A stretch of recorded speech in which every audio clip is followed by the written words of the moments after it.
Good day. Here are the stories for the Manila Times for Saturday, February 6, 2021. Several lawmakers are demanding an explanation from government transportation officials for the hasty implementation of two directives that they said placed a heavy financial burden on motorists. At the House of Representatives, the Committee on Transportation will launch an inquiry next week on the implementation of the Department of Transportation's Private Motor Vehicle Inspection System project. Senator Christopher Lawrence Bongo, meanwhile, is questioning the rush to enforce Republic Act 11229 or the Child Safety in Motor Vehicles Act. House Transportation Committee Chairman Edgar Mary Sarmiento said the February 10 hearing will look into complaints about the high fees charged by the PMVIS centers and their seriously flawed system and evaluation protocols. Sarmiento said there were even reports of vehicles that were damaged during the process of inspection because of system incompatibilities. The country logged its highest inflation rate in 2 years last January, climbing to 4.2% on the back of higher prices of meat, particularly pork, the Philippine Statistics Authority reported on Friday. The figure moved up from December 2020's 3.5% and last year's 2.9%. It also surpassed Bangko Sentral ng Pilipinas' 3.3 to 4.1% range.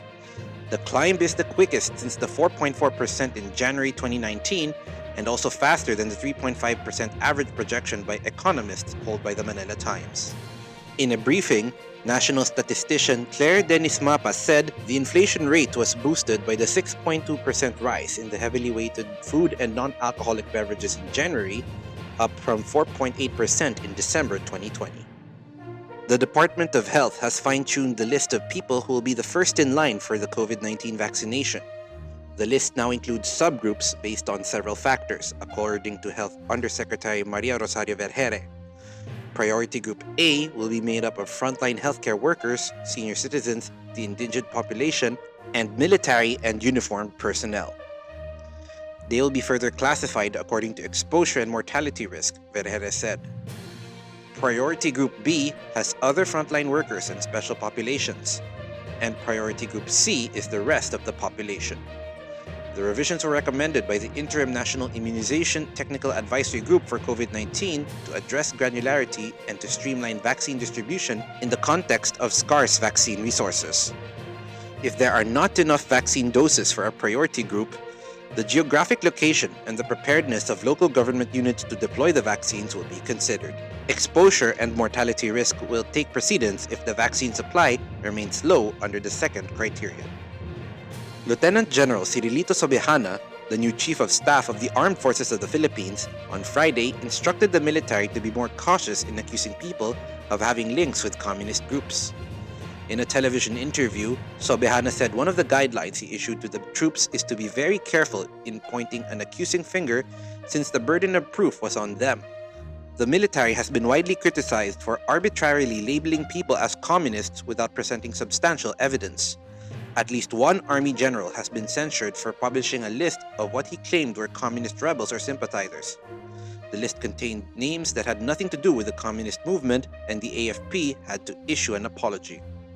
Sobejana said the AFP should learn from erroneous information that it had publicized. Thursday's dialogue between the Department of National Defense and the University of the Philippines started on a positive note, even as lawmakers at the House of Representatives called for the institutionalization of the accord not only in the UP Charter but in all universities nationwide. The talks between Defense Secretary Delfin Lorenzana and UP President Danilo Concepcion was facilitated by the Commission on Higher Education Chairman J. Prospero de Vera III. Defense spokesman Arsenio Andolong said on Friday that during the dialogue, the DND expressed its openness to listen to the position of the UP administration. At the same time, Andolong said the DND was also hopeful that members of the UP community would be open to working with us to ensure that our youth do not become victims of those who would lead them down to the path of lawlessness and destruction. Government officials and personnel traveling on official business are now exempted from undergoing mandatory COVID-19 testing and quarantine protocols imposed by local governments, Malacanang said on Friday. Palace spokesman Harry Roque Jr. said the Interagency Task Force for the Management of Emerging Infectious Diseases on Thursday approved the unimpeded travel of government officials and personnel on official business, including employees of the Bangko Sentral ng Pilipinas and the Philippine Deposit Insurance Corporation to their place of destination. The Interagency Task Force for the Management of Emerging Infectious Diseases, or the IATF-EID, has relaxed the rules being implemented on the entry of foreign nationals to the Philippines. In its meeting held on Thursday, the task force agreed to allow more foreign nationals to enter the country. According to IATF-EID and Palace spokesman Harry Roque Jr., foreign nationals with valid visas as of March last year may now enter the country starting February 16. Also allowed to enter the Philippines are holders of valid and existing special resident and retirees visa and temporary visitors visa. Roque said tourists are still not allowed to enter the Philippines unless they are covered by exemptions. In business, the country's manufacturing output, both in volume and value, sustained its deceleration in December last year, but on a moderated pace, according to the data released by the Philippine Statistics Authority on Friday.